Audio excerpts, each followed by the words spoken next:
सिय सुंदरता बरनी न जाई, लघुमति बहुत मनोहरताई। आवत देखी बरातिन सीता, रूप राशि सब भांति पुनीता। सबहि मनहि मन किए प्रणामा, देखी राम भय पूरन कानमा। हर्षे दशरथ सुतन समेता, कहीं न जाई उर आनंद जेता। सुर प्रणाम करी बरिसहि फूला, मुनि असीस धुनि मंगल मूला। गान निशान कोलाहल भारी, प्रेम प्रमोद मगन नर नारी। एं विधि सिय मंडपहि आई, प्रमुदित साथी पढ़हि मुनि राई। तेहि अवसर कर विधि व्यवहारु, दो कुल गुरु सब किन्न अचारु। आचारु करि गुरु गौरी गणपति, मुदित विप्र पूजा वही। सुर प्रगति पूजा लेहि, देहि असीस अति सुख पावई। मधुपर्क मंगल द्रव्य जो जहि, समय मुनि मन महु चले। भरे कनक को पर कलश, सो तब लिए ही परिचारक रहे। कुल रीति प्रीति समेत, रवि कहि देत सब सादर कियो।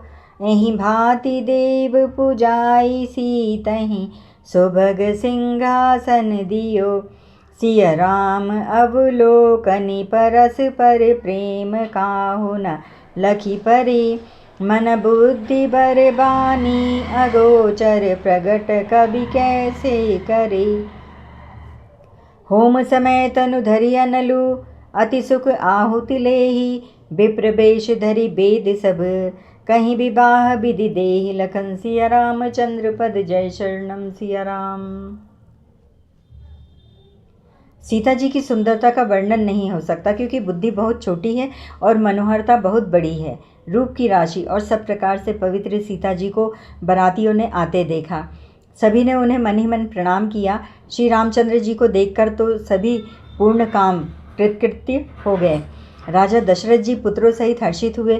उनके हृदय में जितना आनंद था वह कहा नहीं जा सकता। देवता प्रणाम करके फूल बरसा रहे हैं। मंगलों के मूल मुनियों के आशीर्वादों की ध्वनि हो रही है।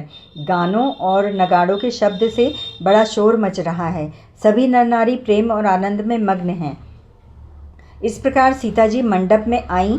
मुनिराज बहुत ही आनंदित होकर शांति पाठ पढ़ रहे हैं। उस अवसर की सब रीति व्यवहार कुलाचार और कुल गुरुओं ने किए।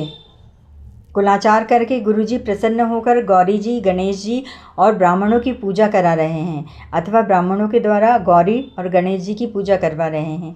देवता प्रकट होकर पूजा ग्रहण करते हैं, आशीर्वाद देते हैं, अत्यंत सुख पा रहे हैं। मधुपर्क आदि जिस किसी भी मांगलिक पदार्थ की मुनि जिस समय भी मन में चाह मात्र करते हैं, सेवकगण उसी समय सोने की परातों में और कलशों में भरकर उन पदार्थों को लिए तैयार रहते हैं। स्वयं सूर्यदेव प्रेम सहित अपने कुल की सब रीतियां बता देते हैं और वे सब आदरपूर्वक की जा रही हैं। इस प्रकार देवताओं की पूजा करा के मुनियों ने सीता जी को सुंदर सिंहासन दिया। श्री रामचंद्र जी और श्री राम जी का आपस में एक दूसरे को देखना तथा उनका परस्पर का प्रेम किसी को लख नहीं पड़ रहा है। जो बात श्रेष्ठ मन बुद्धि और वाणी से भी परे है, उसे कवि क्यों प्रकट कर रहे हैं। हवन के समय अग्निदेव शरीर धारण करके बड़े ही सुख से आहुति ग्रहण करते हैं और सारे वेद ब्राह्मण का वेश धरकर विवाह की विधियां बताए देते हैं। जय श्री राम।